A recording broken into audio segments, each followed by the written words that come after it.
Anasema nikamlazimisha mke wangu aniambie ukweli, hii mimba ni na imekuwaje.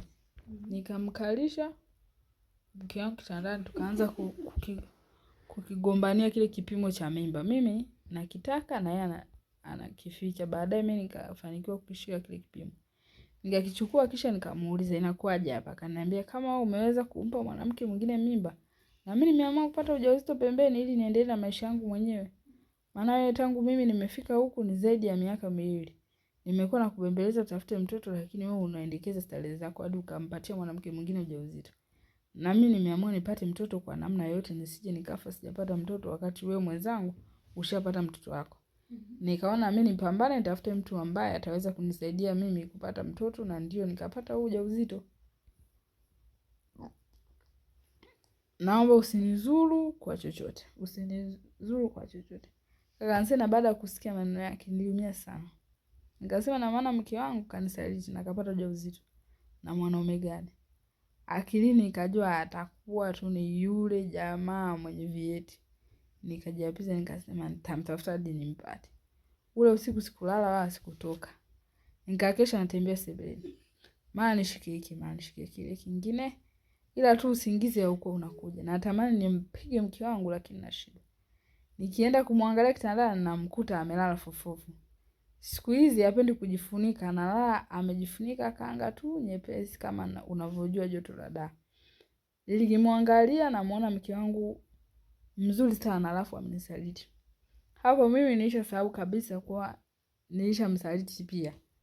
Tena kufanya ujinga mwingi. Ilipofika asubuhi akaamka mke wangu akajiandaa kwa ajili ya shughuli zake za kila siku, ila siku ya kufanya mazoezi. Nafikiri baada ya kugundua kuwa ni mjamzito, nikamsalimia habari za asubuhi akajibu salama. Nikamuuliza mbona unafanya mazoezi? Akasema anafanyaje mazoezi wakati ni mjamzito? Kwa kweli nikambania ukutani na kumpiga kofi, kisha nikamuuliza kwa nini umeamua kunisaliti?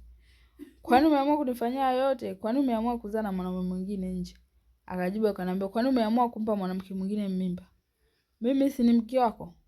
Kwa nini na wewe umekunywa pombe na kurudi kila siku usiku sana? Nikampiga kofi lingine. Baada ya kumpiga kofi lingine kwa hasira akaniambia nilijua tu leo asubuhi lazima utafanya kitu, kwa hivyo ulivyoamka asubuhi kujiandaa kwenda kazini. Nilitegesha kamera hiyo hapo juu ya simu yangu nyingine na imerekodi matukio yote yaliyotokea wakati huu jinsi ulivyonipiga. Naomba tukutane ustawi wa jamii. Tena naomba kushtaki ili uweze kuchukuliwa hatua.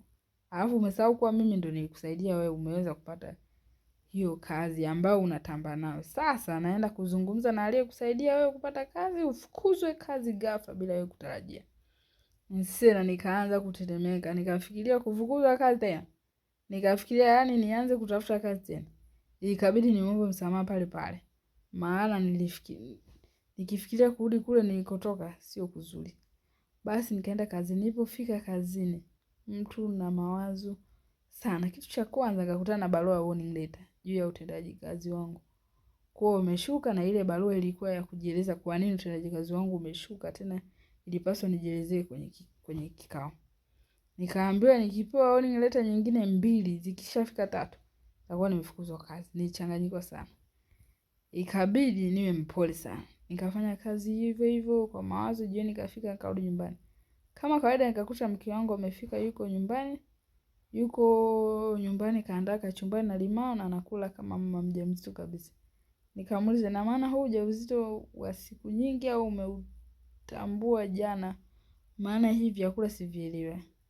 Akaniuliza yule ulimpa ujauzito uliweza kutambua ujauzito akiwa na muda gani? Akaanza kutumia hivi. Nikapandwa na hasira nikamwambia nampigia mama yako simu namuelezea. Akaniambia ukimpigia mama yangu hakikisha unamwambia mama yangu kuwa ulimpa mimba yule dada wa ofisini kwako. Mimba na yule na una mtoto naye. Na mueleze kwa sasa hivi unanipiga na unanisaliti sana. Unarudi nyumbani umelewa, hujali tena kuhusu familia wewe na rafiki zako tu. Akaniambia na ukiendelea kunisumbua na kushtaki. Kama unataka pona yako basi endelea na yule mwanamke wako na maisha yako, mimi niache niendelee na maisha yangu. Kama unaona nakubuguzi basi niondoke ndani ya hii nyumba nikuache. Nikafikiria jinsi mke wangu alivyokuwa mzuri hivi alafu mimba nayo nilikuwa naona kama ndio inamfanya anawili vizuri. Wivu ukawa unazidi kupita maelezo, alafu ndo nimwache aende. Wakati huo mke wangu alikuwa amevaa kibukta kifupi, mapaja yote nje, kitopu kimeachia kitovu nje, maana tuko wawili tu ndani. Aisee, alikuwa anavutia kinoma kaka. Hapo nilikuwa napata hisia ya kuwa na ila na hasira kwamba kanisaliti. Kwa sababu ya kilichotokea, mwezi ulikatika huku nikiendelea kunywa pombe kama kawaida yangu. Ila kwa sana sana zaidi mpaka afya yangu ikaanza kubadilika. Nikawa ni mtu wa mawazo sana, muda wote nawaza. Nawaza mke wangu inakuwaje juu yake. Basi usiku wa siku moja mke wangu akaniaga, akaniambia anaenda Dubai kikazi. Atakaa miezi 3 na kisha ataenda China mwezi 1.5, jumla miezi 4.5. Hapo ndipo nilichanganyikiwa, nikasema huyu lazima nasafiri na huyo bwana mwenye mimba yake. Itakuwaje? Kwa kweli nikamwambia mke wangu, sikia, hii safari naenda kuomba ruhusa ya dharura kazini, nasema tuna tatizo la kifamilia, tutasafiri wote kwa pamoja. Mke wangu akaniambia unasafiri na mimi kama nani? Akaniambia nasafiri peke yake na kuna watu ofisini anaenda nao na anahitaji msaada wote kusindikizwa. Siku ya safari ikafika, kweli alikuja kuchukuliwa na gari ya ofisini akapelekwa airport na safari ikaanza Dubai. Sasa mimi huku nimebaki na mawazo, naangalia kumbe mke wangu kaenda kula bata Dubai. Picha akawa anaziposti kwenye WhatsApp. Ninaona alipokuwa kule Dubai mke wangu akamposti yule jamaa, kumbe wako naye kule Dubai, ila akaposti kaandika kuwa amefurahi amekutana na mmoja wa marafiki zake wakubwa sana. Akasema yeye anamuita huyo rafiki yake BFF. Akamposti wako wote pamoja wanacheka na kufurahi pamoja. Kaka. Pale nikahisi nachanganyikiwa, nahisi kupasuka. Nikasema na maana mke wangu kaenda Dubai na mwanaume mwingine.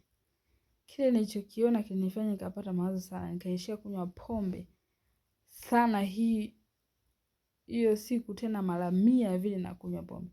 Yaani ilifika mahali nikipiga simu video call mke wangu anakata, anasema hawezi kuongea kwa video call, nipigie voice call. Nikawa nakunywa pombe kiasi kwamba nikaona hizi pombe za kawaida hazinisaidii, nikahamia kwenye pombe kali. Ile hizi za bei rahisi nikawa nakunywa nalewa sasa. Ule aliyekuwa na ujauzito akawa ananisumbua matunzo ya mtoto na kumjali. Nikawa nawaza ni mtunze au vipi. Kafika mahali sasa hii hali ya kumwaza mke wangu hata kazi nikasifanyi vizuri. Kumbe ofisini kulikuwa na evaluation inafanyika ya kikazi. Wenzangu wanaofanya kazi benki nafikiri wananielewa. Sasa hiyo siku mimi nimefika kazini, kumbe kuna wageni kutoka makao makuu wamekuja kwa ajili ya self na work evaluation ya kila mfanyakazi. Lakini wale wafanyakazi wenzangu hawakunishtua kwamba kuna ugeni kama huo. Mimi nikaingia ofisini siku hiyo nimeelewa sana. Sasa pale kwenye kuhudumia wateja wengi walikuwa wananikimbia sana. Wanasema mimi ni mlevi na kuwa na maasira wakati mwingine. Yaani kumbe wale mabosi kutoka makao makuu wanaendelea kuchukua maelezo taratibu. Wale wenzangu au marafiki zangu wao walikuwa wako safi tu. Nikiwa sijui hilo, ile barua ya onyo ya pili ikaingia. Nirudi nyumbani na huzuni sana. Hapo miezi ishakatika 3, mke wangu anaenda China. Sasa kama alivyoelezea kaenda zake China nafikiri kwa ajili ya biashara zake kisha kauli. Alivyorudi alikuta kila sehemu nyumba ni chafu. Alafu akanikuta mimi naumwa na nimedhoofika sana. Akaniuliza mbona uko hivyo? Wewe umedhoofu sana, kuna shida gani? Nilianza kuuliza, lakini hapo nikaanza kushangaa, mbona kama imepita miezi 4.5 hiyo mimba ilipaswa tumbo lianze kuonekana. Imekuwaje? Mbona sielewi? Sasa ikafikia mahali nikitaka kula siwezi kula. Yaani nikaa mtu wa mawazo sana. Naumwa sana, sijui hata shida nini. Siku moja mke wangu akaniita akaniuliza, unanipenda bado? Nikamjibu ndio. Akaniambia unajua kwa nini pamoja na migogoro tuliyokuwa nayo? Nikamwambia migogoro tuliyokuwa nayo ndani ya hii miaka 3 karibu mimi sijawahi kumwambia mtu yeyote. Nikamwambia hapana, sijajua kwa nini. Akaniambia kwa sababu nilikuwa nakupa nafasi ya wewe kubadilika lakini hubadiliki.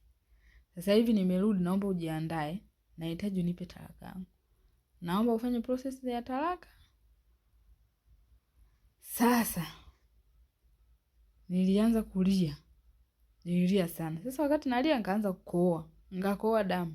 Mke wangu alishtuka sana. Ikabidi moja kwa moja anipakie kwenye gari yake anipeleke hospitali. Vipimo vikafanyika kaonekana na shida ini. Japokuwa ilikuwa imefika hatua ambayo ila daktari alisema hiyo hatua imefikia sio nzuri sana. Nzuri sana pia. Mke wangu alisikitika sana, ikabidi tushauriane, tuwaambie wazazi ili tujue tunafanyaje. Kusema kweli ile miezi 4 kasoro alivyoniacha mke wangu kwenda Dubai na China, nilikuwa ni mtu wa ajabu sana. Nikawa wakati mwingine naanguka mtaroni, nilikuwa niko rough sana, nikakonda na kuzeeka pia kwa sababu ya pombe. Marafiki wa mke wangu wakaanza kuniombea msamaha kwa mke wangu anisamehe tu. Mke wangu akafanya taratibu za matibabu nitibiwe, ila pia akasema mimi nakupenda sana na nimekuwa najitoa sana kwa ajili yako kwa kitu chochote kilicho ndani ya uwezo wangu. Akaniambia ukweli sasa kuwa yule jamaa wa V8 hakuwa mpenzi wake wa nini. Yule alikuwa ni mume wa dada yake aliyenifundisha mimi biashara zile nilikuambia za mikoba na suti za kiume. Mara nyingi yeye ndo alikuwa anaenda China anarudi na mizigo. Ndio maana akanifundisha biashara na mimi kufungua yale maduka.